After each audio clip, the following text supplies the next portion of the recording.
Oh, I have my handy dandy squishmallow in the background there. Squishmallow. I have one of these. Oh! It's a floofers. Hello. Fiona's over here. That's not the usual one. Probably because I have soup. Yeah. Good soup. Oh, why are you licking my...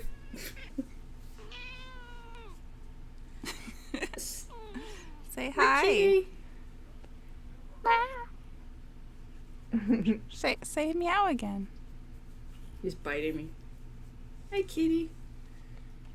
She wants to bite me too.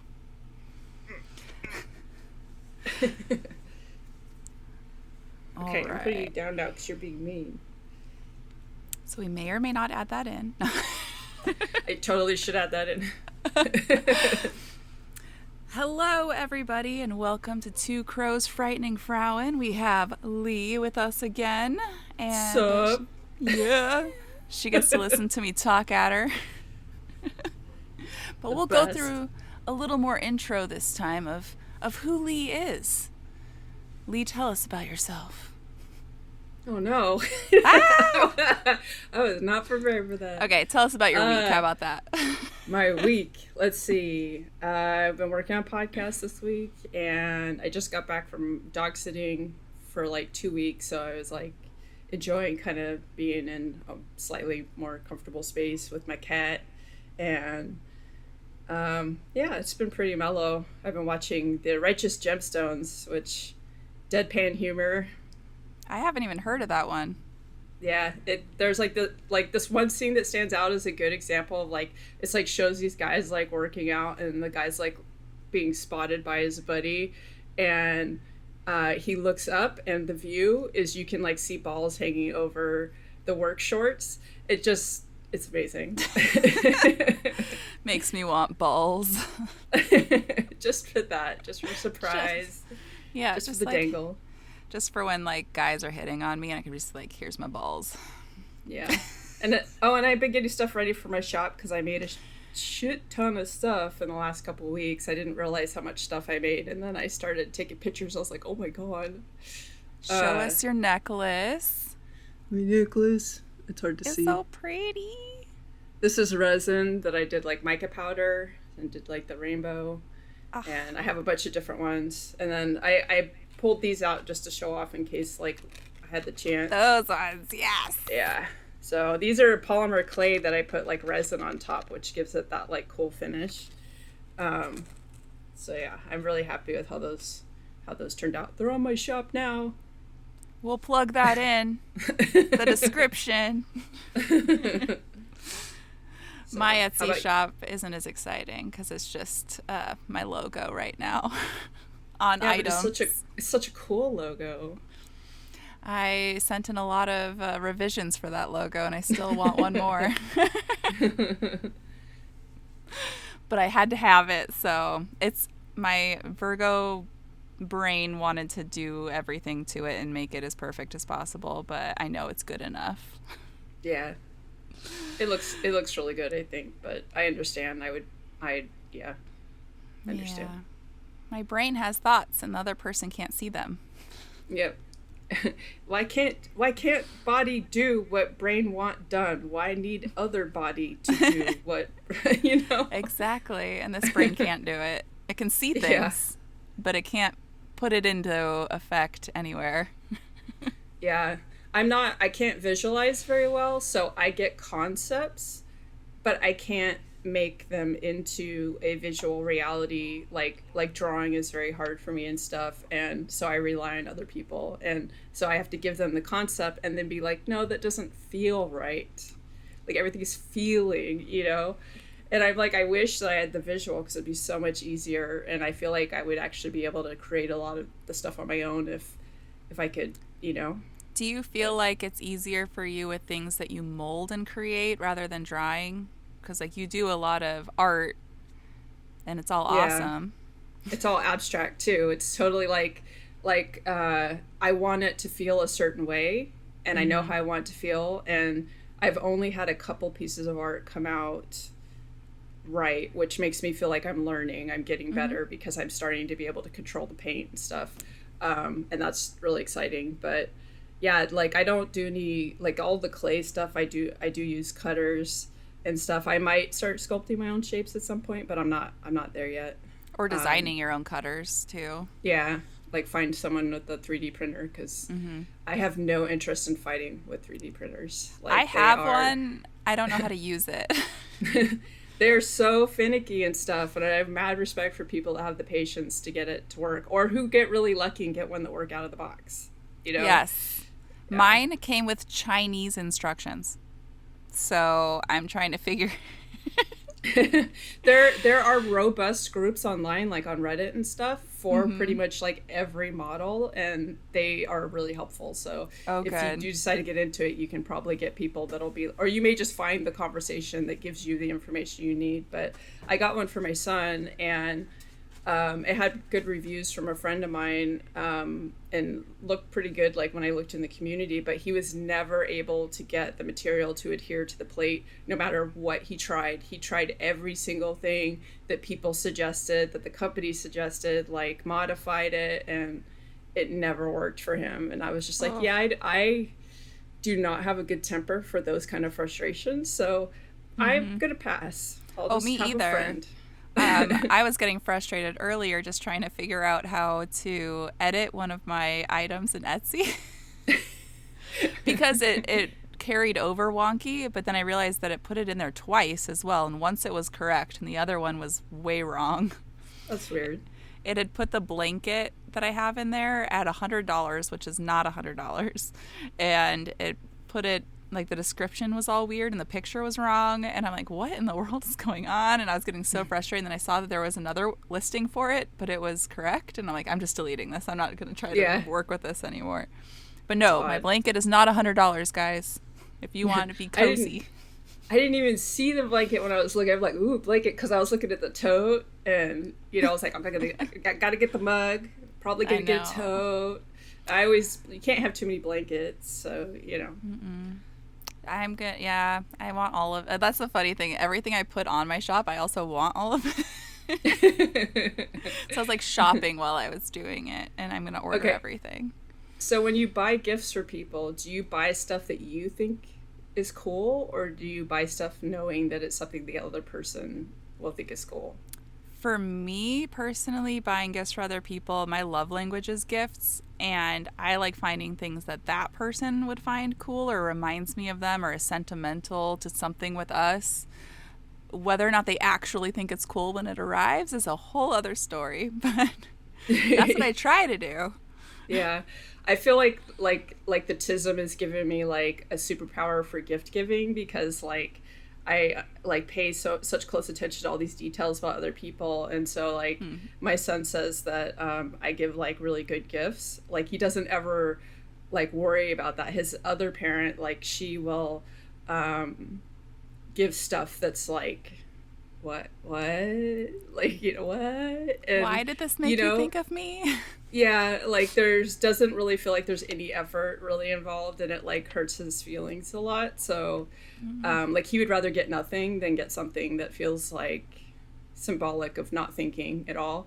But then he's like, yeah, with you I don't have to worry about that. You always like find something, like it's not always easy. I spend the whole year thinking about it. Especially since he's an adult, he buys his own shit now, like That's hard. yeah. Even when they're teenagers, that's hard because once they Yeah. get a job or whatever, they can't keep money in their wallets. And so they buy whatever they want. Yep. So how was your week? My week was okay-ish. I mean, I feel proud of myself that the podcast officially launched today with the day that we're filming, which is 8/7, 2023. And I've had a lot of people already listen. And the number one feedback I've gotten is, your voice sounds really jazzy. And I appreciate that. I promise you, not every episode will my voice sound jazzy because when I get super excited, it changes. But Yeah, there was a yeah. section where your cadence changed because it sounded like you got like focused on the topic and then kind Hmm. of you know? So I was like, oh, cool. I totally identify with that, you know? And I cannot control it. I'm not going to pretend that I can just keep it jazzy. Yeah. Keep it jazzy. I also can't guarantee that between me stopping recording and going to the bathroom and coming back that it's not going to change either. Right? Like every time I pause, I'll be like, wait, what? You know, like, because I pause you to collect my thoughts or because the cat's doing something. And then, like, I come back and I'm like, you know, whatever mood I'm now in. Mm-hmm. These ones, though, with you, we continuously record, and I do not edit unless there's like a long pause where we do end up going to the bathroom. But even then, maybe I'll just give you some time to ponder. Yeah. I can like sing very poorly while you're in the bathroom, and then vice versa. You know, we'll take you turns sing better going. than me. Oh no, we can duet. Oh no. Oh my goodness. But yeah, my week. So last Friday, I got a letter from my work saying that I was terminated my employment because I quit, which is not the case. But so now I'm gung-ho in this project. Yeah. It feels like one of the podcasts that I listen to, True Crime All the Time, TCAT. That happened to him when they first started recording. He lost his job and it was a layoff. I think he was working for like USPS or something. And they, oh no, it was something else, but it's like that. It was like that. And he lost his job and went gung-ho into his podcast, and it's amazing. So maybe I'll have some of them, Mike and Gibby, rub off on me. So. That would be amazing if like you just slid into your other passions and just like, you know, because it would be so supportive of so many things going on, because then like, you know, you could be flexible because of your health stuff and just take that stress away, which of course is really important for the mast cell, just to not have that stress. And that's what's hard is like my job that I had, which I've been doing for 5 years now. I only had it with this company for 10 months. And so I'm not protected by FMLA. So all my health problems, I was protected by short-term disability, but my doctor not sending in my stuff in time is why I got terminated. And I had no protection because I hadn't been there a year. And so I loved my job. I loved, even though it was a horrible time to be in the mortgage industry. It was actually really fun, and I will miss that, and I may get back into it in the future, but I am excited to do all the things I was already going to do while working. So I was already going to be opening up escape rooms in my town, and I was already going to open up like a selfie museum and some other things. So I'm excited to go for it. And I have some meetings today with a small business association for some grant opportunities for that. So I'm excited. That's awesome. I love it. I love that you're just doing it. And I want a haunted house. Yeah. I know that would make me wish like live closer, because then I could do clown stuff there just sometimes for fun, you know. Well, you should do that anyway. Yeah. Oh, I'm going to ask real quick technical question. Do you hear any wind noise coming through? Okay. I don't hear anything. I have the overhead fan on, and I just want to make sure. It's pretty, I don't hear anything. It's pretty directional, and I've tested that out with mine too, because my fan blows like over in this corner, but it's on the other side of my mic, so it doesn't have sound. You guys can correct me if I'm wrong, but I don't hear it. Yeah, I noticed when I was processing the sound file for my podcast with yours that it was totally quiet. Yeah, it was identical to mine when I was like looking at even the thingies. Yeah, the visual representations of the sound. I know there's a technical word for that, and I don't know what it is, so I just keep referring to it as the visual representation of the sound. I think that's accurate, and I would say that's better than my ups and downs. Woos. Yeah. I think visual representation makes more sense. Yeah. I don't know. It's not like, it's like sonogram or something, but it's not that word. It's one of those kind of words. Some sort of flowy wave thing. Yeah, like audio wave, or I don't know. Yeah. Those things. Cool. Oh man. What are you drinking? This is not paid for by them. I am drinking whatever that stands for. Is Wild it a orange. D? Zoa. Zoa? Zoa. I don't know what the triangle is. If it's a D or an A or a. Yeah, I was wondering if it was for Delta, so it'd be like a D. But I don't. It's not. Is this supposed to be up? I don't remember. I don't know. Zero sugar energy drink. It's my second one today. My finished one is here. Nice. I can do coffee, but I can't do energy drinks. I don't know what. I can do, like, if it's just caffeine energy drinks, but if they have the other stuff in them. These don't. These are like green tea, I think. Caffeine. Oh, natural. I have potassium. I need that. Potassium. I think it's from tea. I don't know. There's a GIF and it's like a banana with a face, and it's like potassium intensifies, and now I have that in my head. And yeah, and it also reminds me every time I'm eating a banana now of that stained glass that you want. Yeah. Oh my god, it's gonna make it like worth living in an RV to have one of those. Banana stained glass. That's right, banana Furby. Gosh. Yes. Oh yeah, I forgot it was a Furby. In my head, I was thinking like a really dirty banana sticking out his banana parts. Banana butt guy. Yeah. Oh god. Should I tell that story now? You told on. Wait, did you? TikTok. I think I told it on No, TikTok. you told it on the last episode. Oh, never mind. Then you guys don't need to know my banana butt story. You need to listen to that episode. You already know it. I just want to tell it to everybody. Yeah. It's just gonna be an ongoing thing that, like, my brain, the words are there, and banana butt guy. I can't remember if it's man or guy now. But both. Banana butt guy man. Man guy. Guy man. Oh my goodness. All right. I didn't look up any weird news today. Let me see. I'll look it up. Do weird news, like Google just weird news. First thing comes up. News. Hopefully it's not the one I already did. Oh. Oh.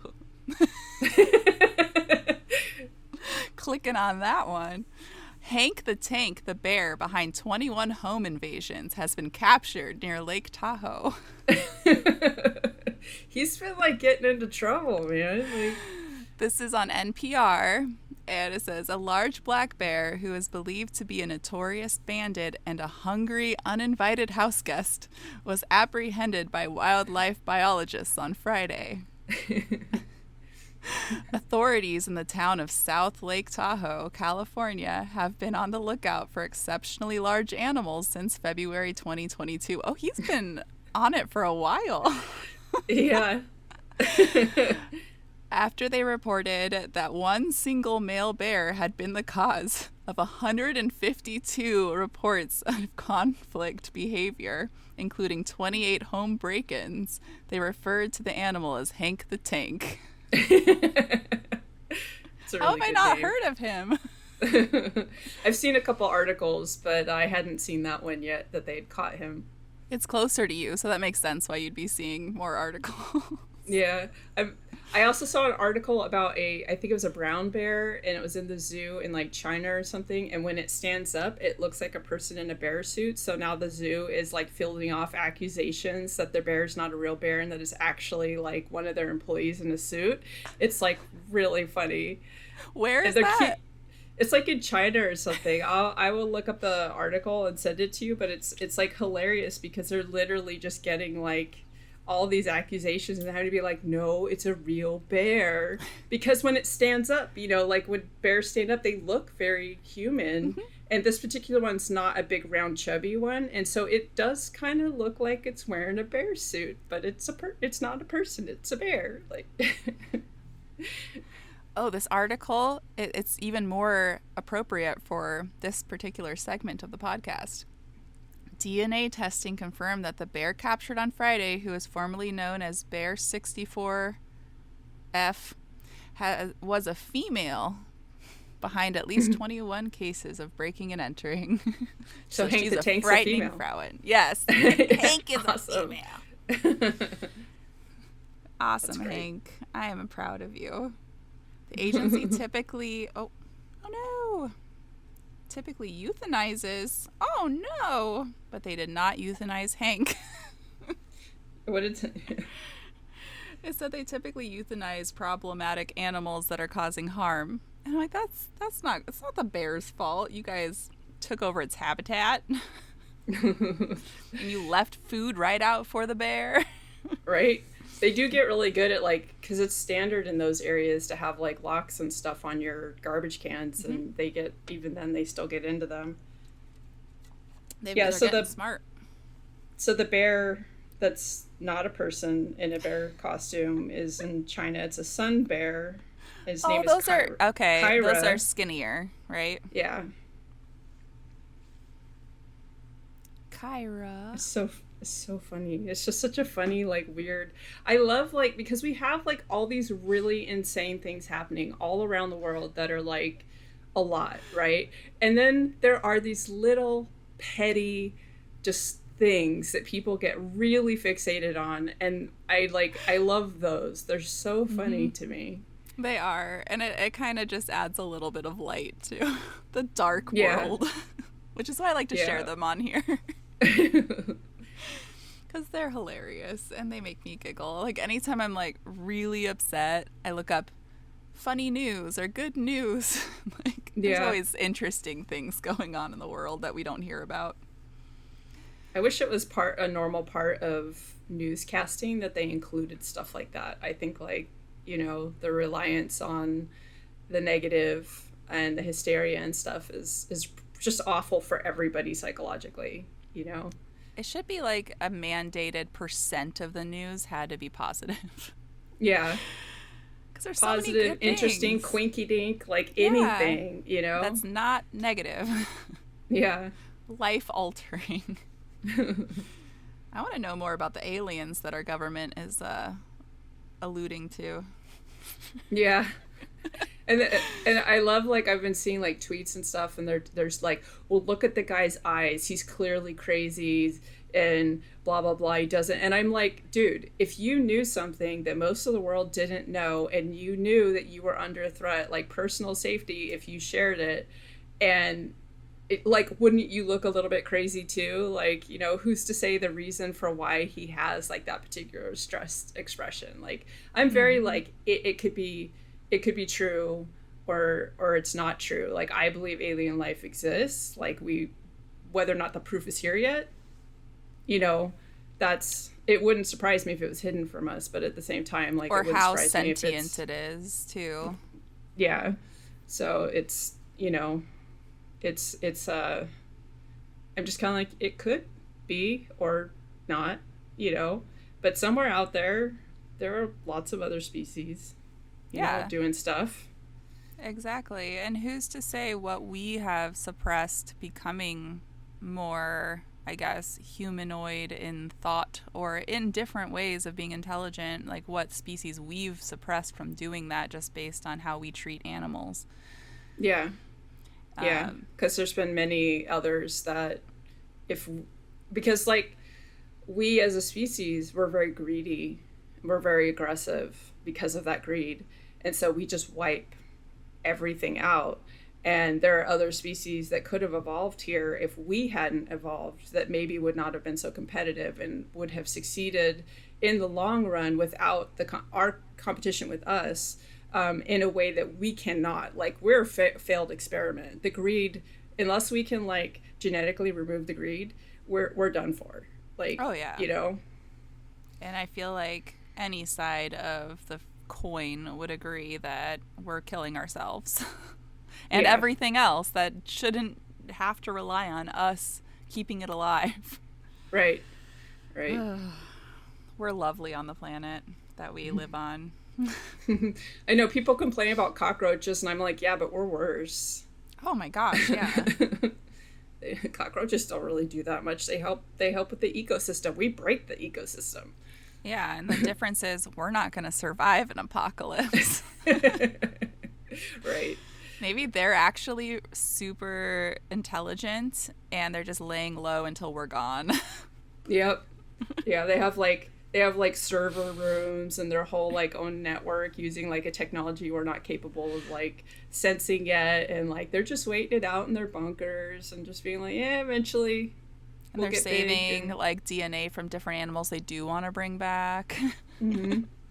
Well, And this we're one's not. particularly tasty when it dies. Let's make sure we keep that one around. That one's poop is delicious. Oh my goodness. That's hilarious. All right. Should I start my story? Let's do it. Woo woo. All right. So this one is an amazing woman that I learned about probably a year and a half ago. And the day that I learned about her, I'm like, she needs to be on my podcast that I eventually do in the future. And this was going to be my first one. And then that other one came into my head and I just couldn't stop thinking about her. So I had to do that one. And I even talked to some other people after we recorded that last one about her, and people I thought would know who she was had no idea. I'm like, you historians are not very historical. That shows just how horrible our education system is. And this is another one that should have been taught because we learn all about this industry in school. I forget what grade, I think like 4th or 5th grade. But we did not learn about her. So her name is Judith Love Cohen, and she was born August 16th, 1933 in Brooklyn, New York, to a Jewish family. Mother Sarah Cohen and Father Morris Cohen. She had a lot of support in her household. It was kind of refreshing to not see any abuse or any like negative things going on in her house. I know we love trauma, but her parents were great and they actually supported her in doing whatever she wanted to do. She was super passionate about both math and dance, which I guess dance is mathematical. But she loved ballet, and so her parents really supported her and did whatever they could to get her into those programs. And by the time she was 10, her classmates were paying her to do their homework in math, and she wanted to, especially if they were in different math classes from her, because she wanted to be challenged and wanted new problems to solve and different things to do, and she was challenging herself and getting paid for it. So why not? Right. Don't know if she told her parents that part, but yeah. Or how much they were paying her to do it in the 30s. No, it would have been the 40s at that point, 43. Yeah, I also wonder like what like kind of off topic, but like what the mindset and the opinions would be around someone doing that. They might have just thought that it was ingenious or something, and not been like, well, that's a moral issue and blah blah blah, right? Right. I bet that no one really knew, because they couldn't really have anything to test it against. And math is one of the easiest ones to copy, because if you copy all the work and everything, like no one's going to be like, oh, that you plagiarized that, when you're supposed to do it the same way as everyone else. All right. So yeah, she really enjoyed doing that. She also would have other people. She actually asked her teachers for more math problems and different things, and was really ahead of everything in math. Didn't really talk about any other subject, but she loved math. And her dream was to become a math teacher when she was young. I'm glad that isn't the direction she went in, because she eventually goes on to save a lot of lives with her math skills. So by adulthood, she was already studying engineering in college while simultaneously dancing ballet in the Metropolitan Opera Ballet Company in New York. She was succeeding in both and had the time and energy for both and loved it. Have you ever had that much energy? No. Me either. I'm just like, I try to imagine. It sounds magical. Right? I wish. I mean, I did dance. I was never great at it. I did it for 17 years. And they always shoved me in the back. I was the one singing along while I danced in the back, forgetting half of my moves. That would Using be the me wrong- if I tried to do actual like dancing with structure. It would just be like Yeah. do. I did the best when we were doing like parades, and it was like a continuous line of us dancing the same dance over and over again. So it was like the short, like 30-second thing that we just did, because by the time you get past that 30 seconds, new people are seeing you. Yeah. So I didn't have to memorize a lot. It was very, and oh my God, guess what song it was to? And it was at Christmas time. I don't know. I don't want a lot for Christmas. Oh no. Oh my God. And then So we you started, heard that like a million times. and we started practicing in September. So yeah. Oh my gosh. Wow. I was in marching band, played percussion, but it wasn't, it was all like classical music and stuff. It wasn't. I was in Christmas. band. I played the flute, and I was great until my teacher in 8th grade made me learn how to read music. Because I was just playing by ear before then, and then in 8th grade, I was first chair flute, and he said, you need to do the new music. Like, he would pick a different person to do the new sheet music, and I'm like, I don't know how to read this. And he's like, you don't know how to read music? You're first chair flute, and you don't know how to read music. And he taught me, and it ruined me. It all just seemed like notes, and it didn't sound like music to me anymore. Yeah, I could totally see that. I was first chair flute as well, but I really wanted to play drums, so they wouldn't let me because I was a girl, and so I started like fucking off in class, and so he put me on the baritone horn as like he's like, because he knew I lived really far from school, so I had to carry it, and he figured he was like, if you play this, I'll let you know, and you stick to it, maybe we can do percussion, but you have to prove yourself up. So I did, and I got really good at the baritone horn, and then he put me on percussion, but he would only let me play the bass drum, which is of course really heavy and cuts your shoulders when you're you know, because we didn't have a nice pad or whatever. It was so rude. It was like just, but I still got to do what I wanted. I was happy anyways. But it took me like 2 years. How you were born. Right. I know. Gosh. It's all your fault. Oh my gosh. Yeah, but basically she has way more energy than I could ever imagine. Right. And according to her family, it never stopped until the day she died. Like, she was always go, go, go, and learning and teaching, and oh my gosh, she's just amazing. I look up to this person. By adulthood, she was studying engineering in college while simultaneously in the ballet. Even though being offered scholarships to go to school for math, she decided her heart was destined for engineering. She wanted to do something with the math, and she was very fascinated in aerospace. After 2 years going to Brooklyn College, she married and moved to California as a junior engineer for North American Aviation, while continuing her education at the University of Southern California at night while working full-time during the day. See? That just makes me tired thinking about it. I know. And this is years of this. She was determined and went through a bachelor's of science and a master's of science program.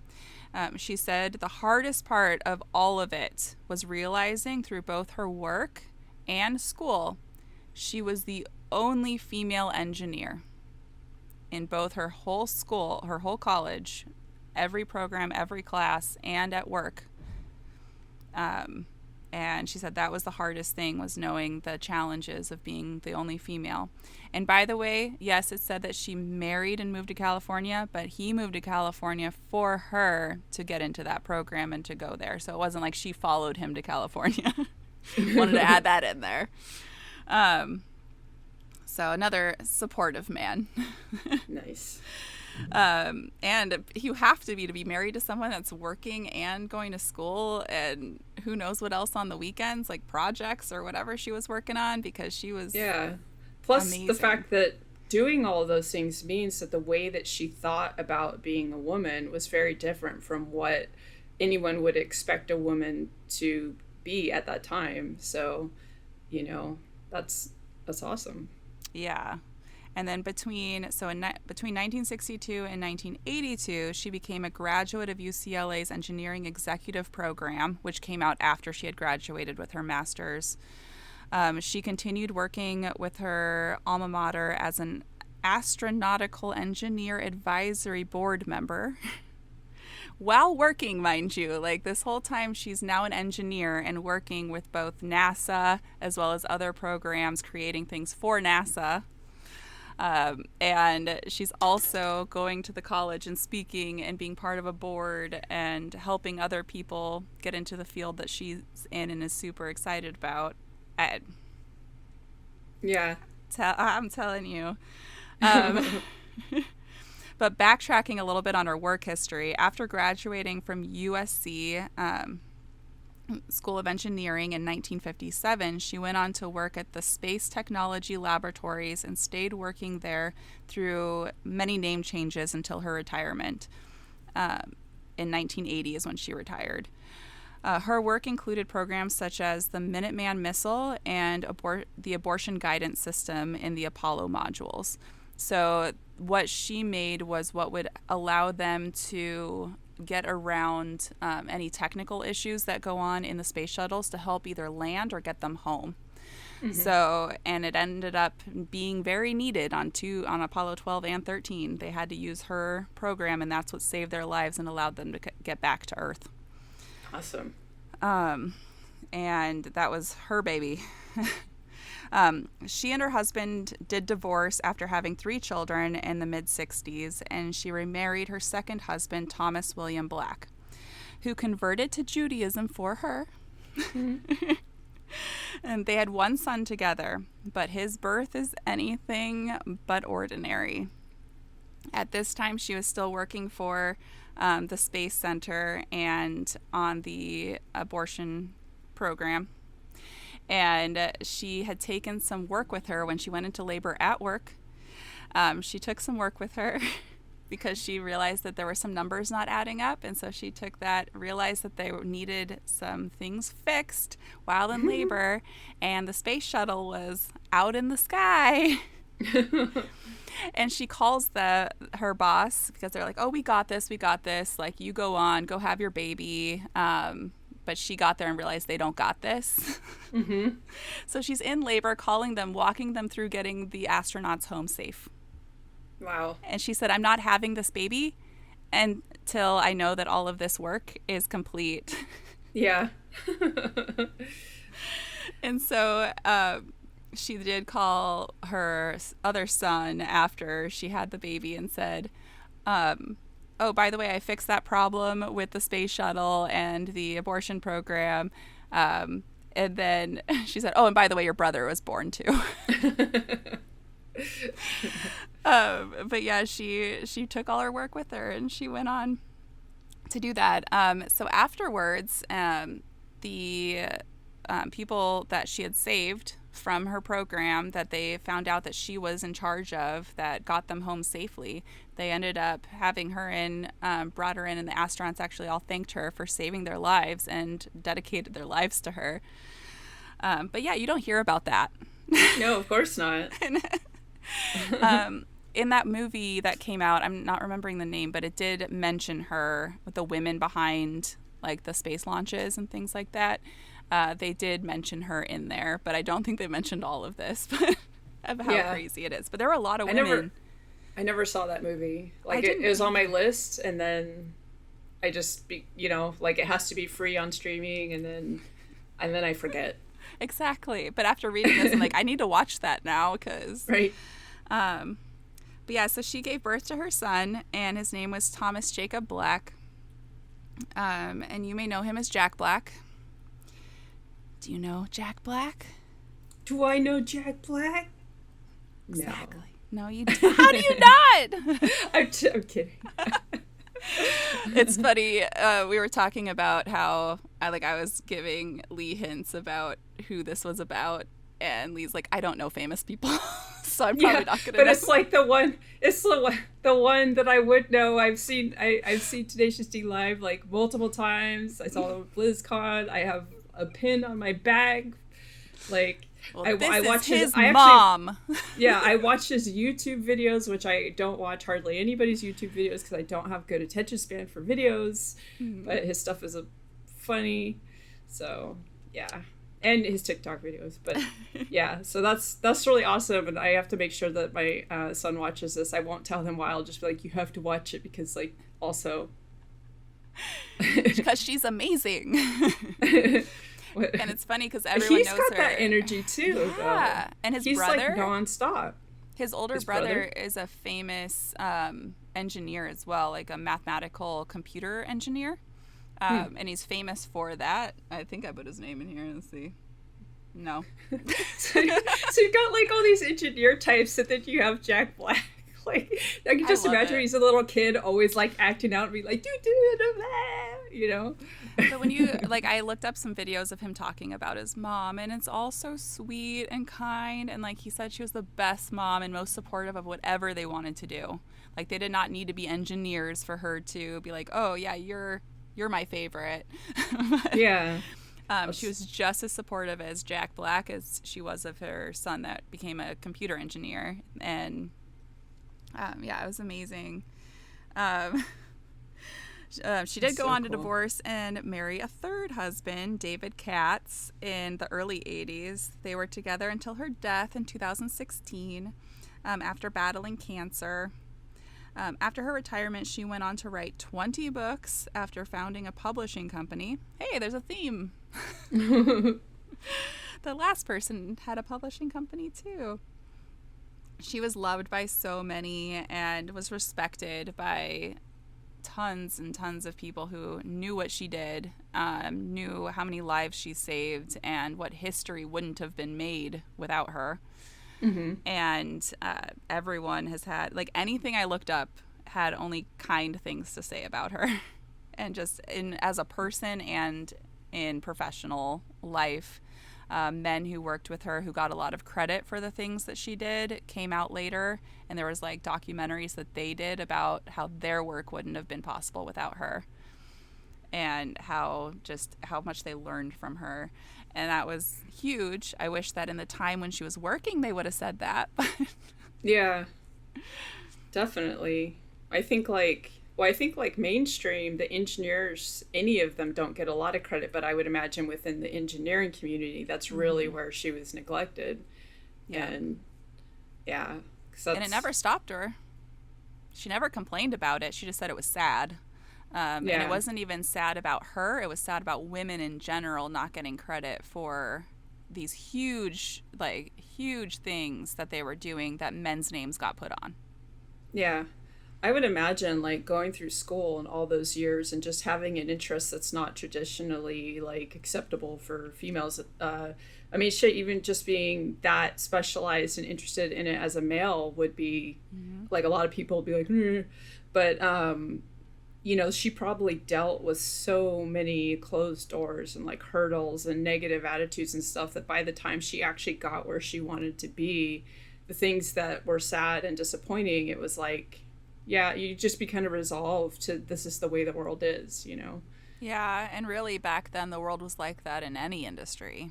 So I know that people also were used to it and expected it, where today we're fighting really hard against it. Yeah. We still know it's there and we still see it, but it's getting better and we can voice the issues that are going on now. Where back then, if you voiced what was going on, you were cut. Yeah. So you couldn't even fight against it. There were no protections for you being treated differently because you were a female or being paid differently. Where now we can actually fight against that and see what's going on and have accessibility to other people's pay and understand how we're being paid and if it is or isn't fair. Yeah. Yeah. And just knowing that anybody can do anything, you know? Yeah. The plumbing doesn't matter. Oh, yeah. The amount of times I wasn't allowed to do things as a kid that my brothers were allowed to do is ridiculous. Oh my Or God. they just didn't Yeah. think about us learning something, but wanted to teach our brothers, Yeah. which I is like, silly. I think we talked about this before, but like I had this dual experience where at my mom's house, I got to learn whatever was like in front of me, and my parents actually, my mom and her boyfriend actually made sure that I learned things. Like it was a requirement to get to do things. Like I think I told you about like getting the mini bike, and then it was broken, and in order to get the mini bike and get to ride it, I had to learn how to fix it. But I would go to my dad's house, and my dad was a mechanic, and he would do stuff, and I wasn't even allowed to help get the tools for him, which at my mom's house, that was like one of my chores, was to hang out while they were working on stuff and give them the tools and hold the light, and you know, It's never held in the right spot. yeah. So like at my dad's, it was like my brother was not good at stuff. He was just a kind of a monster. He's just kind of a nasty person. He's like born that way. And he got to do all this stuff that he didn't even want to do. Whereas I was sitting there going, well, I want to do it. I want to let me help you build the thing you're building, or, you know, and it was always like not appropriate, to the point, like when I got into computers, my dad set rules to limit my exposure to computers, even though my stepmom was a computer programmer at a time when not that many women were. But he didn't like that either, you know, and it just is so like, it hurt my brain. I was like, but why? You know, because at home with my mom, I could do anything, you know. I'm glad you never stopped questioning it and you pushed through as an adult to learn things, though. Yeah. Most of my interests growing up were male dominated interests, like riding motorcycles and stuff like that. So I would literally go, and I think this was partially like the autism, like my obliviousness to social cues that would tell me that I maybe wouldn't be welcome. I just wouldn't pick up on it. And so men would try to control or take over or act like I wasn't good at things. And it's only in retrospect that I'm like, oh, that's what they were doing. I would be like, no, bitch, you don't know what you're talking about, and start showing them how to like put the brakes on correctly or do whatever, and be completely oblivious to the sexism, you know. But now I look back and I'm like, oh, okay, well, I think I handled that fine. Yeah. It's funny because growing up, my brothers were always invited to go fishing with my stepdad, and I was the one really interested in going. Only in the ocean, though. I did not want to go in the lake. Why? It's just boring. Okay. You're just sitting there. It's fine for a little while, but you throw most of it back, and it's sad. Like you're just catching these fish to throw them back. In the ocean, you're catching a couple of fish, and you're going to feed your family with it for weeks. My favorite, so usually we went for Dorado, which we called dum-dums, and I don't know why, but they were the saddest to catch, though, because you have to like hit their heads with a hammer afterwards to like kill them. It was very sad. I wouldn't do it. And then we caught yellowtail, and we'd usually do one thresher shark a season. And thresher shark, you have to shoot them, which is also sad. But they can decapitate you. Their tails are like super long, and they can literally decapitate you if you pull them into the boat without having them before. Yeah. That's interesting. Yeah. And then my favorite, though, was going squid fishing, which we would do. Usually the big Humboldt squid would run every couple of years, like the giant ones. The smaller ones would run every year. And I'll post some pictures because I have some of these giant squid I caught. But I went with two dudes, my stepdad and his friend, and I'll post a picture with them in it because they look like iconic fishermen. Like yellow raincoat, like little mustache. And there I am. I caught 3 and they caught 0. That's funny. They're like, man. But it's hard. It's like pulling in a parachute. It takes like an hour to get that thing in because they're huge. Yeah. I know nothing about fishing, if that's not obvious. I've been fishing once in my entire life when I was like 8, and it like it was in a creek, and the whole worm on the hook thing, and like the skin came off the worm, and that was it. I was done. I couldn't, I would go catch the crawdads, but I couldn't handle the fish, and never went fishing again. And I maybe if I'd have been exposed to the ocean one, it would have been more fun, because I actually as a kid would have liked hitting them on the head and shooting them. So I would have allowed you to do that part. I'll pull them in. I would be like, let me do it. I used to raise meat rabbits for my cat, who's allergic to all other proteins, and I had absolutely no issues with dispatching them. I just made sure it was like humane. I felt like, like a really strong like appreciation for the rabbits because of what they were providing, but like it wasn't, that part doesn't bother me. And as a kid I would have been like, oh, can I do it, because I was morbid. So here's I don't know if you'll be able to see it. My camera sucks, but there's one of the squid. I'll post the pictures though. Okay. Yeah, because you can see the jackets, but you can't really see. Oh yeah. Oh there wow, it is huge. Look at that. What? Yeah, and you have to like gaff them before you get them in, because their beaks will like take your whole hand off. So what does that mean? Like cut their beaks off? Or? So what you do is you hook them on the side of the boat, so you don't just pull them in by the thing. You hook them so that you can actually like them before you pull it out, because the lure is shaped like this. Ooh. So that when it's in their mouth it pulls, and it's like their whole every direction. The ocean is spooky and dangerous. Yes, it is. I've never hurt a land animal.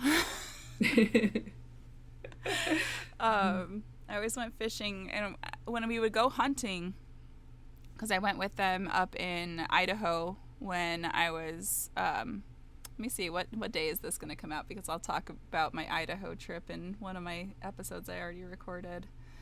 But so this one's going to come out. Oh, it'll be the episode before this one. So during my Idaho trip, it was a sad trip.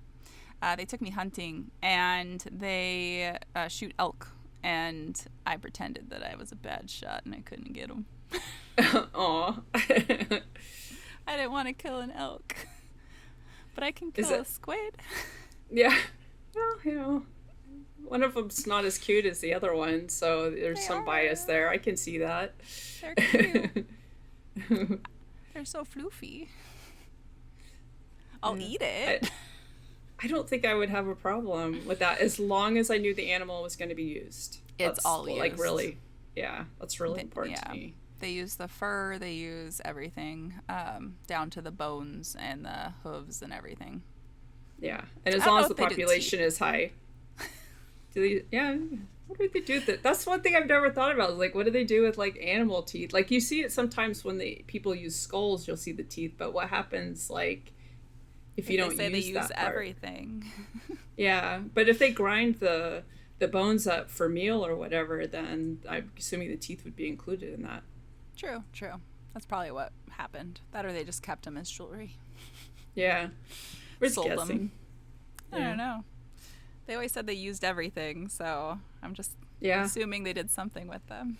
With my rabbits, I did not use the intestines. That was the only thing I didn't use, and I could have used it to make it's a tripe or whatever, but basically I would use dehydrate it and make it into a snack but I couldn't handle the smell, so I composted it. Well, so you did use it if you composted it. Yeah. I have a worm bin and all that, so. I want one. And I think it stays warm enough, because like composting creates heat, that it stays warm enough that you could have it in Minnesota in the winter. You'd want to bring it into a garage or something. I could do that. Worms are cold composters, so you can have a little bit of heat in there, but they actually will, like, if the composting stuff is too warm, they will move away from it. And so like there's certain types of stuff you would not want to compost in large amounts, like meat and citrus and onions and stuff like that. There's like recommended things you don't want in there a lot. But yeah, you just pull it in when it's really, really cold, and they would be fine in the garage most likely. I have a So big garage. That would work. yeah, I've been they're thinking cute. about it. They're cute and they're little wiggly like, and they do cool stuff. With the RV, I got a composting toilet, so like I can actually take the composted fecal matter and give it to the worms, which is really Oh, cool. that is cool. Yeah, I'm like, woohoo. I get to poop on the worms. Eat the worms, eat it. Eat shit. Now I'm gonna say that every time I feed them. You better. Yeah, I'll make a video and send it to you. I'll just be like, eat shit, worms. Tyler told me to tell you that. Exactly. Just put it on the box like a sticker. Eat shit. I'll totally make a sticker that says that. Put it on there. All right, now I need one for my composting worms too, when I have them. Definitely.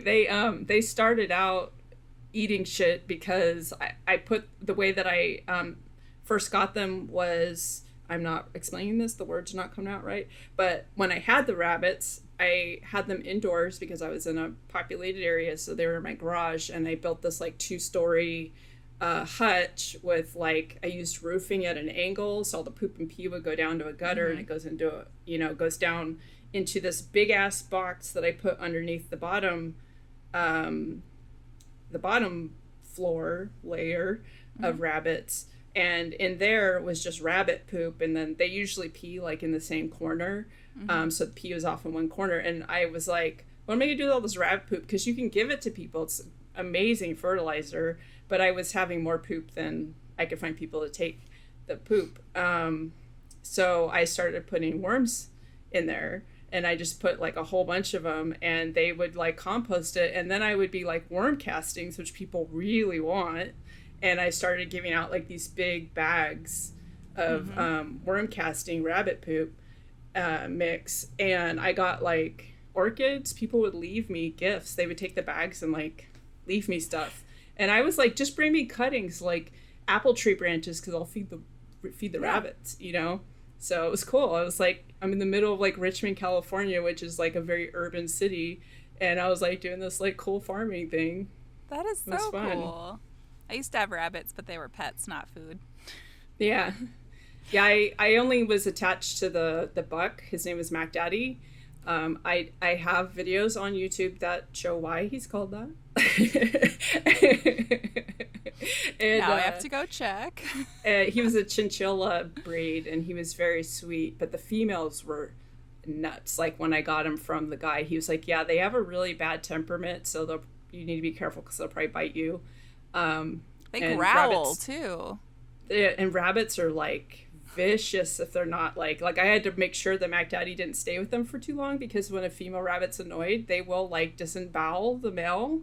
So and their I babies. was scared of them. Yeah, I was scared of them. I was like, I'd wear like big gloves and like to pull them out for breeding and stuff. Like I was, oh my god. And they were like 14 pounds of like angry rabbit. Would they eat their babies too? No, none of them did that.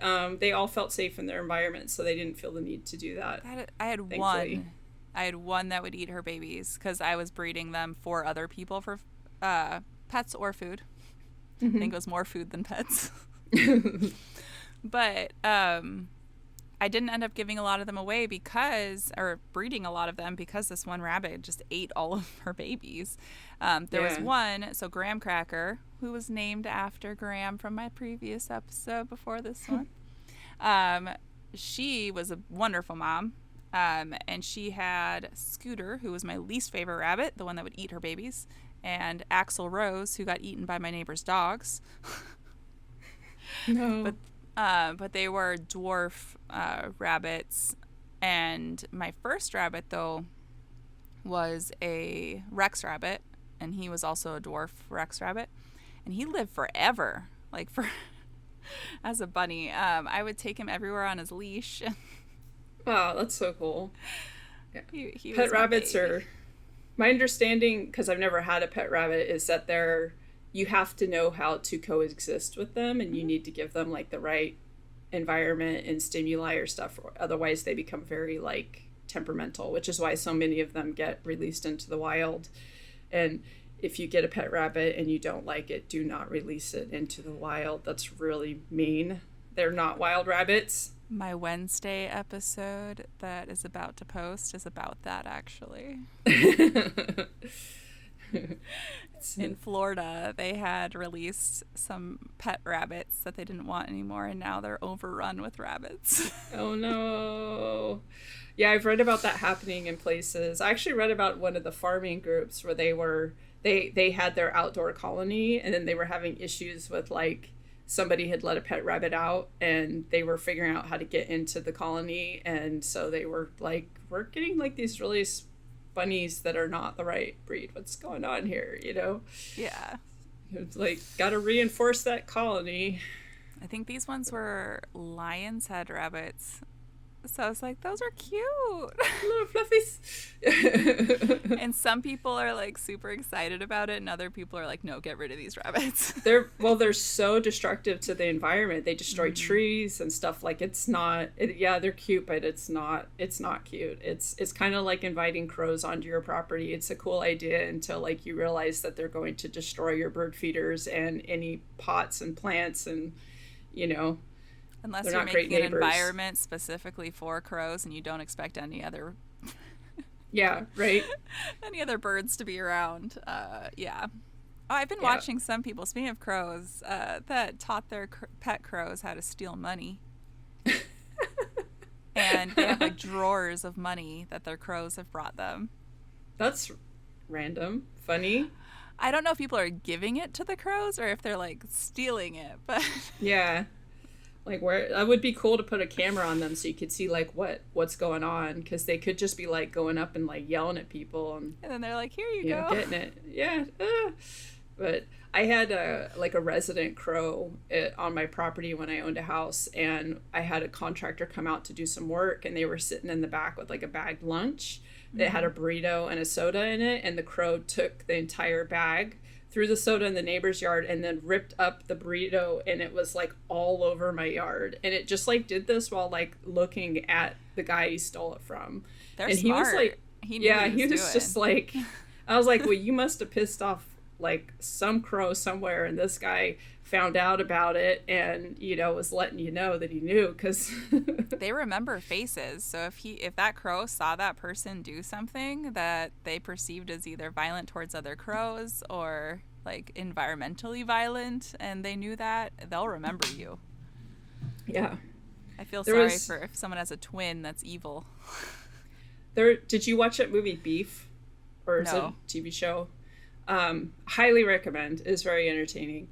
But they do have like a little sub story about crows remembering people that treat them well versus treat them bad, and it's really funny. So it's I'll have on to Netflix. Watch that one too. Yeah, I was surprised. I went to watch it and I was like, I don't know if I'm gonna, you know. And I was like, no, this is actually I'm pretty entertained throughout the entire thing. I just can't remember if it was a movie or a series. I'm gonna look it up. I think it's a 6-episode series. Beef. Yeah, it's got the guy from Walking Dead. One season. Yeah, it's a show, like a mini series. Mm-hmm. Yeah, that one. Yeah, it was a lot of fun. It was a little stressful, but like in a good way, you know. Yeah, I get that. Once you get through the stress, then you have a reward. It's like awkward. I have really mixed feelings about watching stuff that's really awkward, because I feel the anxiety of the awkwardness, even though it's happening on TV and I'm not actually experiencing it. I still get very like, oh God, you know.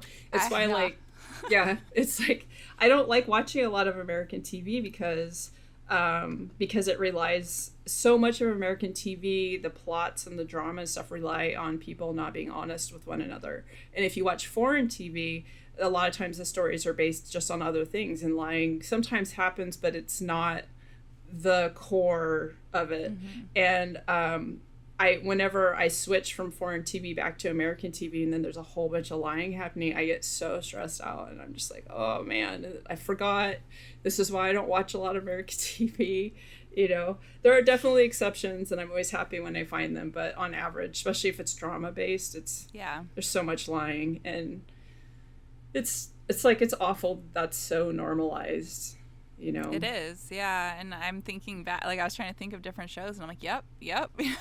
And it's normalized in a way where people think that even though we watch on TV and we're like, oh, they shouldn't have done that, they think it's normal to treat other people that way because it's, like, media is really powerful like that. It normalizes us to stuff, and then we just do it. And I'm just like, no, I don't know about you, but like for me, like being honest is like everything. Like lying stresses me. Even like good lies, like surprises, are really hard for me. Like I would just rather give you the gift than like withhold it. I wonder if that's why it's so hard for me to give. I like to be ahead of time and like get the gifts and like have them be meaningful and prepare ahead of time. But then once I have it, I hate waiting. It's awful. I'll tell them I got you a gift. I'm having a hard time waiting, and sometimes that helps, like because it's I'm being honest, the honesty about it. Yeah. But like, I like my son and I. We don't wait. We just, whenever we get the gift, we give it, and it's the day doesn't matter so much as the, so. And I'd rather the other person not tell me that they have something for me that they can't give me yet. Oh, I actually like being told, because I am super patient when it comes to you could take a gift, put it in a paper bag on a table in my room, and I won't look at it because my integrity is everything to me. So like, I've had like exes who knew that I was like that, and they would literally leave stuff on their desk, knowing that I wouldn't ever see it because I'm not going to go through their stuff. Yeah. And, so I actually kind of love the anticipation. That says a lot of different things about me, that you would be right if you're thinking that. But like, it's, so for me, but I hate the opposite direction. I hate getting a gift and then having to wait to like give it. So I usually don't wait. Yeah. With the kids, I find it easier. Because especially when it's like a holiday coming up or something, because like I'll wrap it ahead of time and it's sitting there and waiting for them. Yeah. Like it feels a little bit like I already gave it to them and like it's already there. But like putting gifts under the tree or whatever. Yeah. I never had the money for a tree, so I never did that. But when my son was younger, it was easier to wait. But as he became an adult and I started giving him more thought out gifts, like his birthday present in July, which I gave to him in June, but I bought in March. I had been trying to buy it for a year before that. This artist would sell out within like 3 minutes of putting more stuff up, and I finally got it. I was like, "Arr." But it was like a mug with like, mushrooms on there, and then a pipe with the matching mushrooms, and it's just like just really like gorgeous ceramic stuff. So I was like, yeah, I'm going to give this to you, and I have a really good excuse because I'm putting all my stuff in storage and I will lose it. So now I get to give it to you early. Perfect. Yeah. I love art. I love buying from like actual artists. It just, it feels better. It means a lot more. Now, I don't always do that because I don't have the money for it if I'm doing a cosplay or something. Yeah. But if I can, I do. And I used to do a segment on my TikTok when I was like really active with being live and things, where I would buy a certain amount of, I think it was like 3 things a month from artists on TikTok. And then I would make videos like when it came in of the items and stuff. And I want to be able to do that again when I have the funds, because it's nice to be able to give directly to an artist. Yeah. Hint. No. I should do that. I mentioned to you that I put part of my Patreon, like 10% of my Patreon goes towards, but I have been getting stuff, but I haven't, I'll like share, like I got this clown art from a fellow clown. It's really like cool, really like nice frame and all this stuff. And I did share it on Instagram, but I should be more active on TikTok with that stuff. I think it's nice. And then other people will return the favor to you and share your stuff and just fill TikTok with art. Right? I think that was part of what like killed my motivation was that it wasn't going both directions on TikTok. So I was like, Yeah. and then when people do, like, I mean, I'm sure you noticed when you made a post after you got stuff that the post didn't do as well as your others. And that happens every time somebody tries to share my stuff. It's like, Yep. it's really frustrating. So it has made me not be so into TikTok. I'm like, yeah, I'm just going to share over here Yeah, and the share over algorithm's pretty there. messed up because people like that stuff. And I feel like they've never tried pushing it. Yeah. And they suppress it when you're sharing other people's things and tagging other people and things. And I feel like if they were to open that up and like be really small business and artist minded, people do really like that. Yeah. Well, and I see like so many posts that have gone viral from other people making stuff, and then they do have the shop functionality where you can sell stuff. Yeah. So so it doesn't make sense to me that it's so like I've been trying for almost a year to get to 1,000 followers so that I can put a link in my bio. I literally cannot link to my shop because I don't have enough followers, which doesn't make any sense to me. So like I've been like stuck at like 800 for a really long time.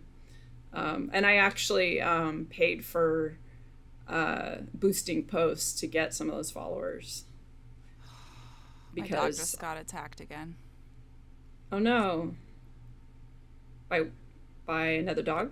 by the same dog. Whoa. It's not bad enough that she needs to go into the vet. Sorry, this just happened, guys. I just got a message. She was downstairs so that she wasn't making noise because I can hear anytime she like scratches her collar. Yeah. So I had her downstairs.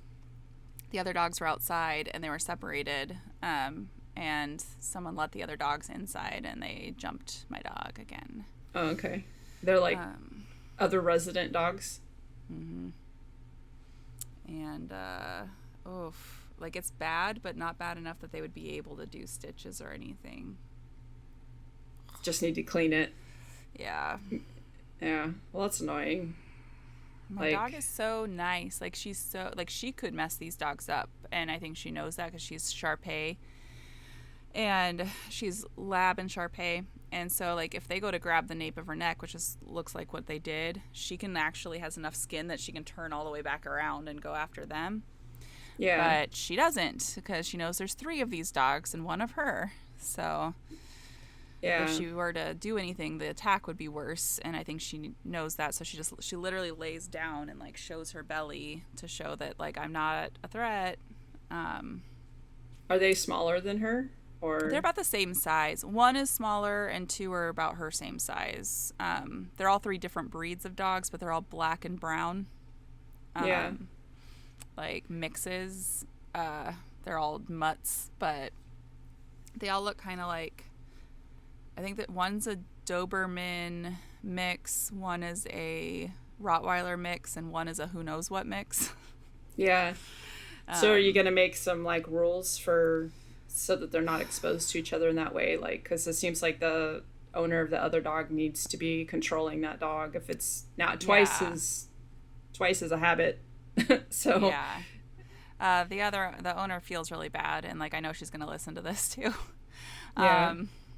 But she feels really bad and doesn't know what to do, but we've been telling like when the dogs are going out or whatever, and my dog stays in my room with me unless I'm taking her out, and when she goes on a walk we go out the front door so that in case the other dogs are in the backyard, when she comes back we can go back in.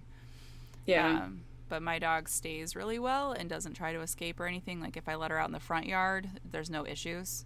But so it's basically just creating a routine where exposure doesn't happen unless like the dog that has the attitude problem is on leash or something, so that it can be controlled.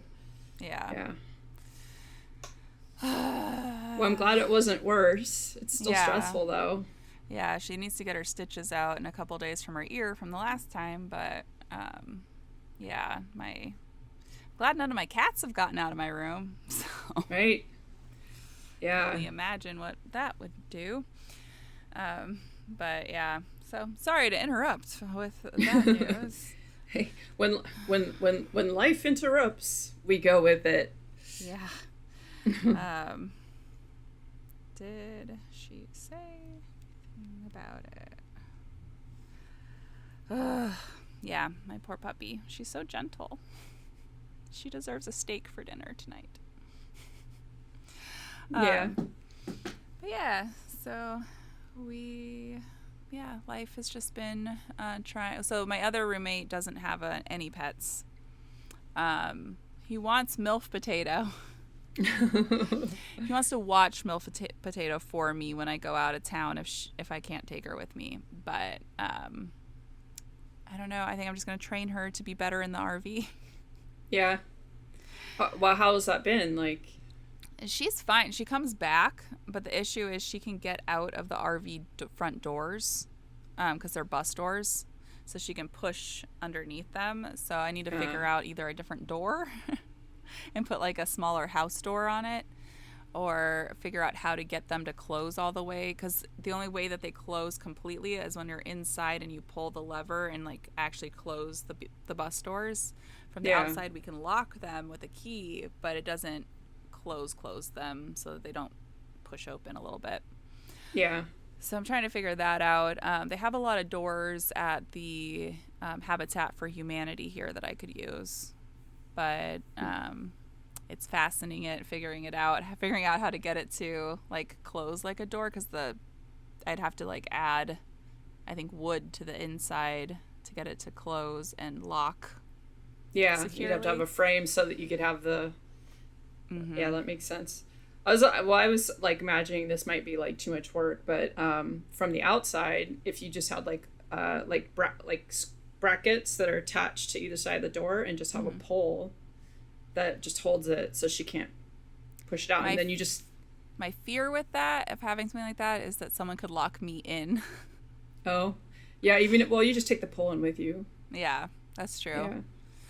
That's true. I could try to fasten. That might be easier than a door.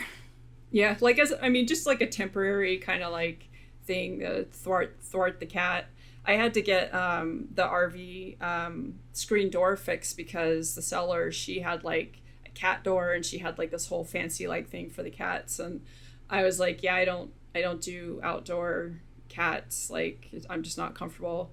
Mm-hmm. And where the RV will be, it's on property, but the road is very busy and it's notorious for killing cats. So I just like, nope, he stays inside unless I could get a catio. If I can ever do that, I'll totally do a catio. But yeah, I want to do a catio. I've been planning one, and I'm thinking it'll either go. I'm thinking off of one of the windows. And then the other thing I want to do is a kitty litter box under the floor. So that way from outside I can empty it. Oh, yeah. Instead, like so where your storage area is. Mm-hmm. That's a good idea. Yeah. So the seller, I got to see her house, which is like a custom built house, like off-grid house. And she had them build in like these little doorways and pathways for the cats. And she has like a special room just for the cat boxes and stuff. And it's really cool because it's like, because the cats like places to go, but then also the cat box is out of the way. And like my cat box in the RV will be in the front room. It's the only place it'll fit. That's where mine is too. Yeah, right I'm now. gonna get like a box with a door that it can sit in, so at least it's covered and I can put stuff on top. And but yeah, I've been trying to find the best solution to make it so cat friendly in the bus, but not look like just a cat bus. Yeah. Because I want to do like storage above, but room enough for the cats because they both like to be high.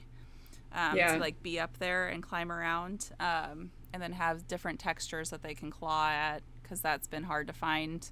So I want places they can claw at and I can replace it easily. Yeah, it's a good idea. Yeah. Yeah, I'm definitely gonna get like a tower, and because there's like just one spot that there's enough space for like a cat tower and the cat box, so that's gonna be like, and then he can just kind of. There's windows everywhere. You can just kind of go do whatever. And then I'll see, like, based on his behavior, if I need to, like, add more. But there isn't really, like, good places for say shelving for him or anything like that. So Mm-hmm. hopefully I might get like a bed, like a window bed or something. Yeah, that's good. You Just know. anything that can give different levels. Yeah. Fiona really likes to be up high, so right, Fiona? He Amos likes it, but he's clumsy, like because he's a ragdoll, and so he falls, and it's terrifying. Like I have friends whose cats have broken their legs, like falling, and I'm just like, no, don't do that. I can't afford that. Like, Yeah. and he's fallen. Like I had this cat tower that like it stayed up by pressure in the between the floor and the ceiling, like one of those, Yeah. and so I had Yeah. shelves all the way up, and he's fallen off of that multiple times, off the very top, and he doesn't catch himself. He just lands on his side. Maybe he has POTS.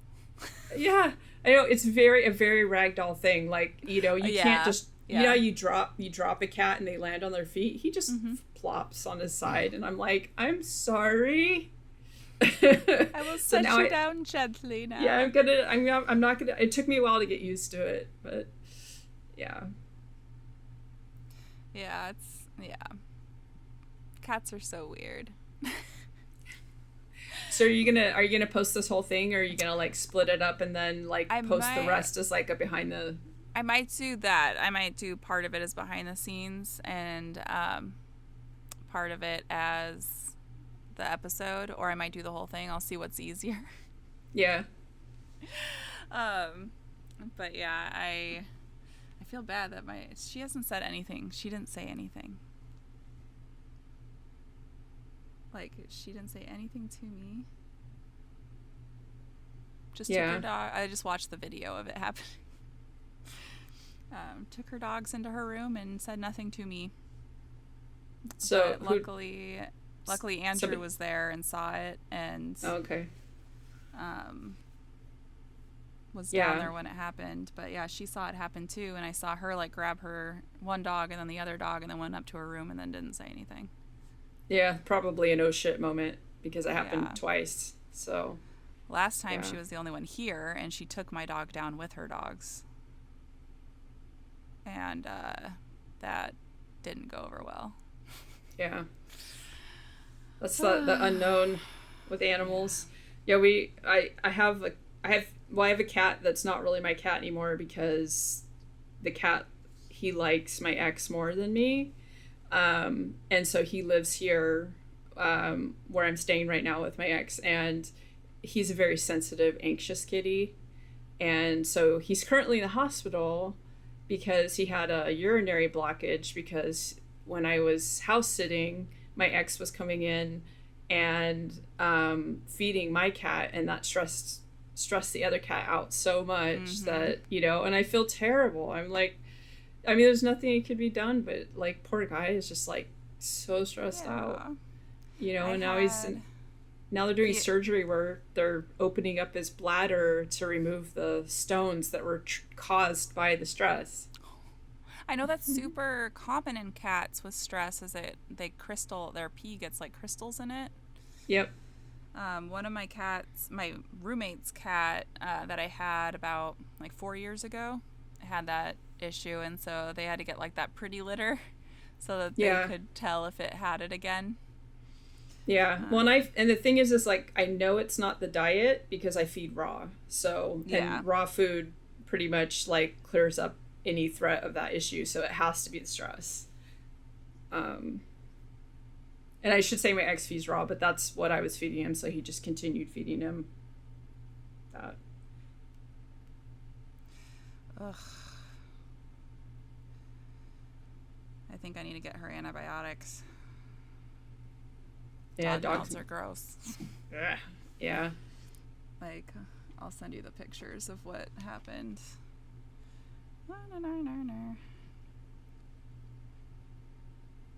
Oh, my tummy. Oh, burping now. Yeah, I did that a couple of times. I was like, I burp loud on my podcast, but like I was like kind of like save your listeners the heart attack. I don't think they'll care. I'll probably record an outro at the end of wherever I stop it, and then I'll record an outro.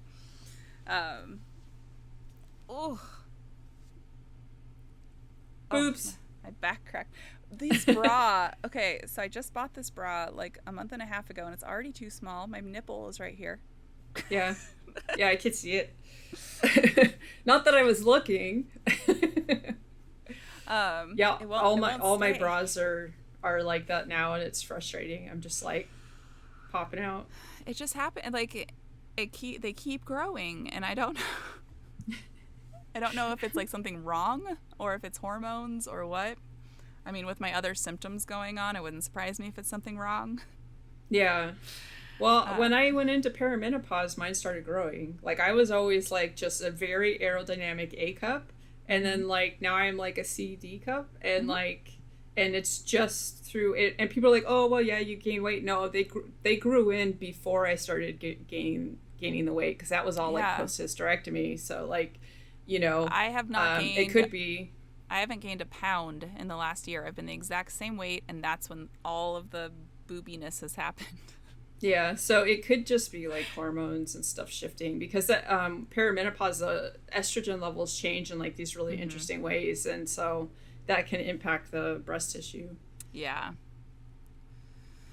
I I'm. like because I have PCOS, so I like did a Mm-hmm. lot of reading about that because I saw hormone specialists and they were like, because I went from having like no periods to like super regular like every 36 days, and I was like, well, could perimenopause cause like my periods to be more regular? And then she was like, oh, there's no science on that. Science. It's not, there's nothing I can like, there's no way of knowing. And then like a year later, a study came out that like started talking about the different and how it impacts PCOS during perimenopause, Mm-hmm. and that things can get better for about a decade before menopause proper, and then the PCOS kind of comes Yeah. back, and yeah. So did they remove your ovaries too because of PCOS or no?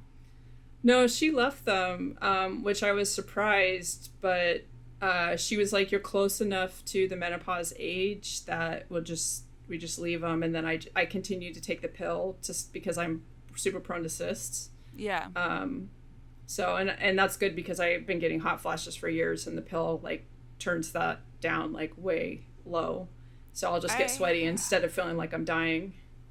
can't. So they've talked to me about that because I've been getting really bad hot flashes the last year. Um, and I don't know if it's caused again by perimenopause or if it's caused by anything else going on. And I never sweat before then, and now I sweat like crazy. and Dude, I yeah. and I know POTS also, as you get older, can cause like irregular sweating and other periods of time where you don't sweat when you should. And that's Yeah. exactly what I'm going through. It's like it'll be freezing cold and I'm sweating, and it'll be burning hot and nothing. So, Yeah. like I was in the bar the other night, 2 nights ago, and I'm sitting on the stool, and I'm like, oh my god, like I thought I peed my pants, but I was sweating so bad. I've been like underneath my boobs is where all my sweating, and so I get these big wet spots like 2-3 inches below my boobs like all the time, even when it's not that hot, and I'm just like, so I have a second set of armpits. Like, what is going on right now? I sweat It's there. so Yeah, when I go to the weird. gym, that's the only place I get sweat. And I'm like, so I Yeah. started using that Lumi deodorant, Yeah. just under my boobs, Yeah. and then like in my like leg pits. Yeah, I use Lume, but just my underarms. I don't really get a smell where I sweat, so I'm not too worried about that. It's just the like, I might not even feel the sweat, but I'll know the sweat there because people like look down, like at the sweat spot on my shirt, and I'm just like, okay, but. So that's one thing we don't have in common. I do not have POTS. I have a lot of the POTS symptoms because of the mast cell activation Mm-hmm. syndrome and the whole like anaphylactic thing, but I don't actually have POTS. It's weird. Like I just have the symptoms. So I wear compression socks and all that. But yeah, I even did the tilt table test, and my body went freaking haywire. And he went, "Well, I don't know what your body's doing. That's different, but it's definitely not POTS." I was like, Yeah. okay. So yeah, my heart was like the reading, like my doctors still look at that and they're like, what is what is your body doing? So yeah, I think like hormone changes and Did it Did your symptoms like POTS get worse after, like, did you say you never got COVID or you did get COVID? I haven't gotten COVID Oh, yet. okay, never mind. Because a lot of people I'm have had it terrified. trigger POTS symptoms. Terrified. Because I have chronic fatigue syndrome, which is considered a post-malaisal issue, post-viral malaise. Sorry, there's the words. And I got it from a virus. I got a form of like a viral pneumonia. I can't remember what it was called now, but I got it from somebody on a plane that was like coughing in 2014. So I started having the mast cell attacks. By the way, in 2000. how dare people cough? No. Well, how dare they not cover it? Because he was No, like, that's like we that. learned this as a child. Yeah, exactly. And people complained and had the steward person come and tell them to cover their cough. And then 3 days later, I was sick. But like, so I had my first mast cell attack in June of 2013, and I was sick, but I didn't have fatigue. I had all these crazy neurological symptoms and all this stuff. And then I got the virus, and I got chronic fatigue syndrome from that. And then I spent like I could have probably kept working and stuff if I hadn't gotten the chronic fatigue. Like, it was so rude that guy like coughed on me. Yeah. But so I already, like, because they said that like, if I got a cold, I was at high risk for relapse of my chronic fatigue syndrome. I have, that whole like lifestyle of avoiding the cooties. Like, yeah. I rented out rooms in my house. I made people wear masks, like all that stuff. I was doing that before COVID. And I am more isolated. Like, I used to do Pokemon Go raiding, and I don't do any of that stuff anymore. But, and it is hard sometimes, but I am super okay know with how to do that in your car now, and you don't have to see anybody. Yeah, I used to do it in my car even back then. Okay. But I would say hi to people, but I don't even I just don't leave the house. Like, yeah. It's like it killed something about the whole COVID thing, like killed everybody's motivation to like, and the groups all fell apart. And yeah, it's true. That's very true.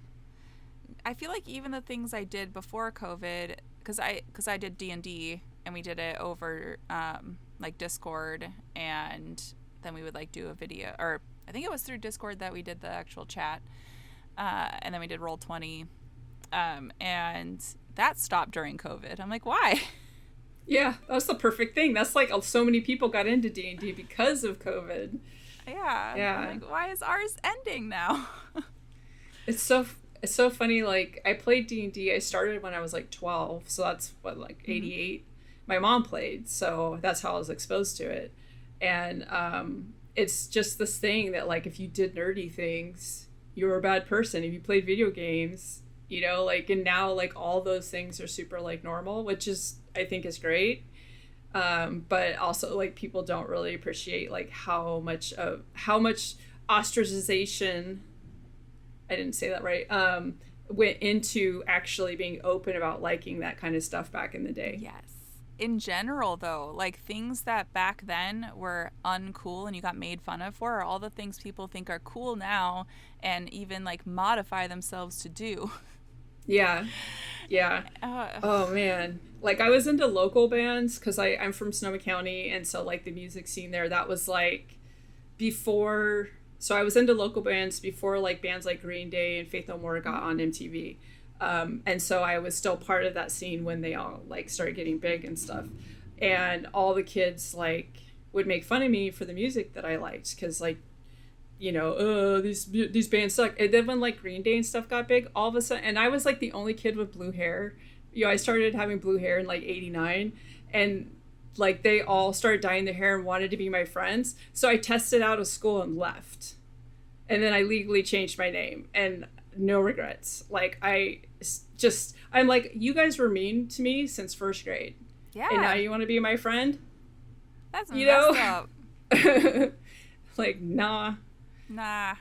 No regrets. Yeah. Yep, exactly. Thankfully, it doesn't make me biased towards people now who like it, because, I'm glad that people like it. But screw those people. No, totally. That's the people who made fun of it, not the people who discovered it later and had no idea. It's the people who made fun of it, and now they're like into it. Yeah, But I'm because like, it got popular, and then they're like, "Oh no, I'm into it." I see You some of the know. same people who made fun of me for my like me having two different colored eyes, and now they wear like one colored contact lens in one eye to make it look like they have What? two different colored eyes. Or they've made fun of me for my freckles, and now they like have freckles tattooed. So you're a rage carrier, I guess I'm like the original do, hipster. right? Do you know the that movie? It's 28 Weeks Later, so it's Yes. the sequel, and Yep, and yep. people with two different colored eyes are rage carriers. Yes. Oh my gosh. Yes. It's like the only like pop culture reference I know, and it's because my cat had two different color eyes, and everyone would be like, "Oh, you have a David Bowie cat," and I was like, "No, he's a rage carrier." Like, I'm gonna use that now. yeah, I do it. totally forgot about that. Yeah, I guess I would be like an original hipster too, except that like hipsters make me, you know, Yeah. I after working in the tech scene in San Francisco, Oh. surrounded by like, because there's like people who like the hipster style, but they're not actually hipsters. Because to me, the definition of a hipster is partially that you kind of hate yourself and you take it out on everyone around you. And like there are people who like are wannabe hipsters, and they're not so bad. They just, you know, but like the like proper hipsters are just highly critical and live in these bubbles. And I just, after working with them for all those years, and I mean, you can probably imagine like being in an open office setup, what it was like for my ADHD fucking autistic ass to be around these people who literally would tell me that I needed to curb my personality. I needed to be less maternal because I thought people should clean up their food when they spilled it on the floor. Like, just. But if you were a man and you said that, it would be a completely different word, by the right? way. I was also the only woman, so I was expected to like go let people in and clean and do all the stuff that was not part of my job like description. It was like, it was awful, and they were so like judgmental of everything, and it was just, and that negativity like wore at me. I just like, I was like raw from, even though I wasn't participating, I was just like, oh my gosh. So yeah, I have like I just like, nope, when I get around those kind of people, I'm out. Oh, Gotta go.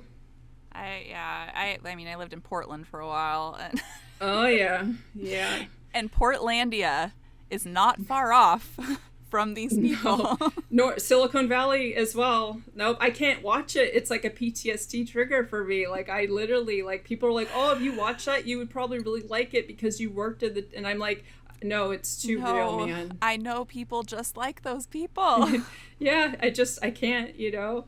And I just feel like life is for living, and if your form of living is to sit around and take the shit out of everything, you're not really doing a great job of living. It's sad. But like looking back at what you said about how those people treated you, they wanted you to be maternal on certain things, but then didn't want it for anything that like made them feel icky about themselves. But it, gosh forbid, I expect them to do work. Yeah. Ugh. But you could do work for them. Do their I know. laundry. And they got vacations, they got paid more, they got to, you know, and then I was like, I'm planning on doing like a episode about it because it was really bad, and like many traumatic things in my life, I haven't talked about them very openly, and it's something I need to like get out of my system because, you know, it's what triggered my mast cell attacks was the stress from that. I bet it was 100%. I believe that. Yeah. So it was, it ruined my life, and there was no accountability for them at all. Like, no, and I know that like there's certain things in mine that triggered mine in the last couple of years because like I've always had mast cell without realizing it. Now looking back at everything, but same. It really got triggered during like some life events that happened that were very emotionally traumatic. And that's when I all of a sudden was allergic to the sun. And like, yep. It's fascinating. There's like studies on the impacts of stress on mast cells in the heart, because they have found that some people have like heart disease and have like heart issues. And when they actually look, the mast cells are unstable in just that muscle. And it causes like all these really serious issues that we usually associate with like eating too much fat, which is actually technically too much sugar. It's just we've been misled. And Yeah, just it's cool, like, because eventually we're going to start like really having the science to look and say, okay, stress is having these impacts and here's what it can do, and hopefully there'll be treatments for it, because we're not going to get rid of stress, but like Well, there's hopefully we can. ways we can make it better, though. Yeah, and that hopefully that's the is that hopefully it would help Yeah. make stress management be part of healthcare, you know. Exactly. Like in Italy, they've made it part of, it's not even part of healthcare, it's part of the work system where there's, I think it's 1 or 2 weeks a year that they can go to like the spa retreat to make I might do a story on this. You But should. it's like what our grippy sock vacation places should be. Mm-hmm. And it's just a Yeah. place like where you unplug, your work is not allowed to contact you. They legally cannot contact you. They figure it out on their own. You do not have your phone. You don't have anything. If anyone has an emergency, they can contact the resort, and like they have like hot springs and massage therapists, and it's all included in their taxes that they pay. Nice. And I'm like, I Is want that that. is it Italy also the ones where they have like your work day ends when you leave work kind of thing? Yep. Yep. Yeah. They're not allowed to contact you unless you're a business owner. Yeah. It was not like that in my last job. Nope. I got in trouble for not being online at like 10 p.m. sometimes. And I'm like, I just want to Yeah. play video games, you know? Like, Being in mortgage, you work when the business is there. Um, so some days I'm working at 80-hour weeks, and I'm working till like midnight on files yeah. to get stuff ready for the next day for them to be pre-approved. And because I mean, Yeah. people are getting a hold of you after work because that's when they're able to fill things out and send you documents. Because Yep. we live in a world where you need two incomes. So if it is a couple, they're both working. And so Yep. I'm understanding of that. So usually I would start work a little later or make appointments before or after they get off work. And then not work as much in the middle of the day. Yeah. Get stuff done. Yeah. But yeah. It would be nice to have a 40-hour work week where they can't contact you outside of that. Yeah. I think we should have 30-hour work weeks with livable wages. Oh, yeah. I think that would be a lot healthier. And there's enough work for everybody out there. If we provided livable wages, people would be willing to do the work, because that's a big part of it, you know?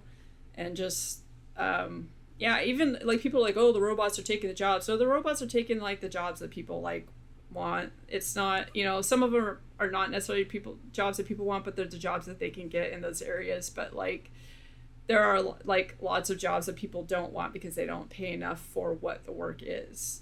And a lot of those jobs are really the foundation for the industries, and we're not paying well enough for it, even though that's what people rely above them to make money.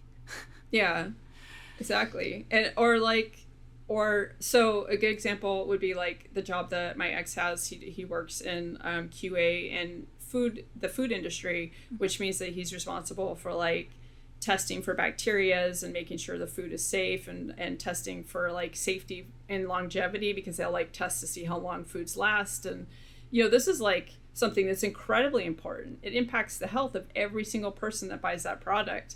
But like, he's getting paid like under $60K in California, in the Bay Area.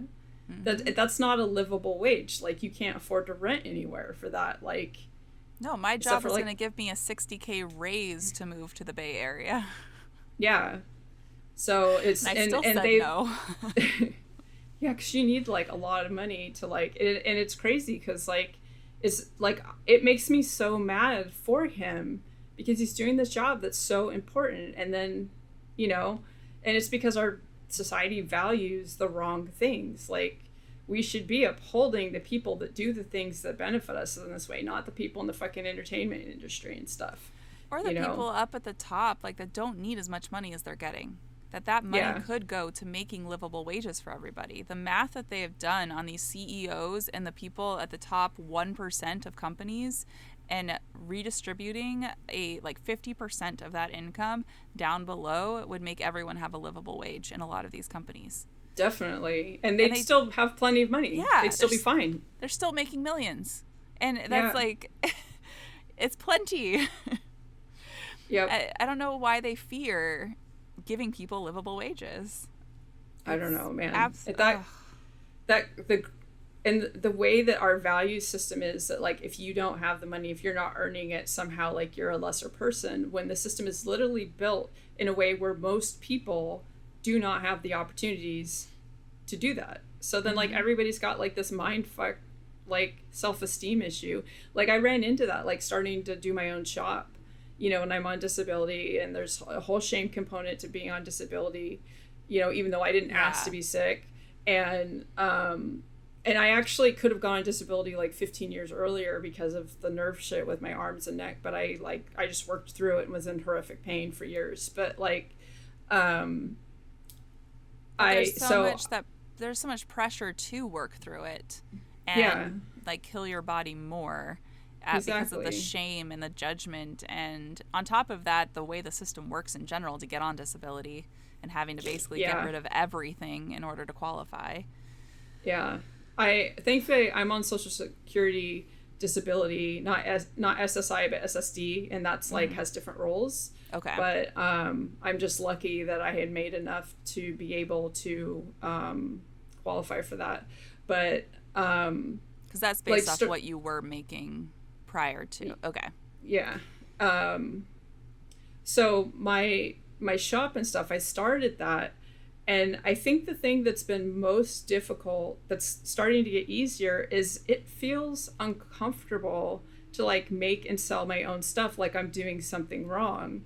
Even though that's literally like kind of the idea is like for us to all be like taking control, producing and selling and trading and stuff like that. And it's been really interesting because it's really made me like aware of like messaging that's in our culture that I had never really noticed before, because and like how much of that messaging stopped me from pushing for opportunities that were there when I was younger and stuff. Yeah, definitely. And now I'm like every time I feel that, I'm like, oh yeah, and I go make a post about my shop. Like I'm combating it as best I can.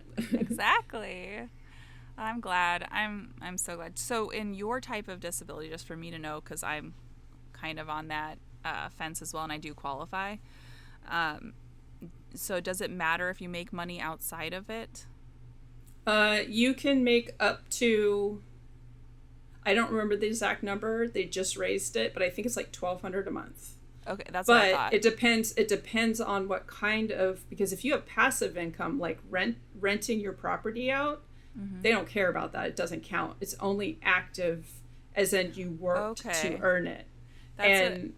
SSI does care about all of it, but SSI is a bunch of bullshit. Like SSD is what I'm qualified for as well, and I know it was 1,190 was the max I could make on top of it, but I didn't know about that with rental, so that was like my big thing was like, can I not rent my rooms out anymore?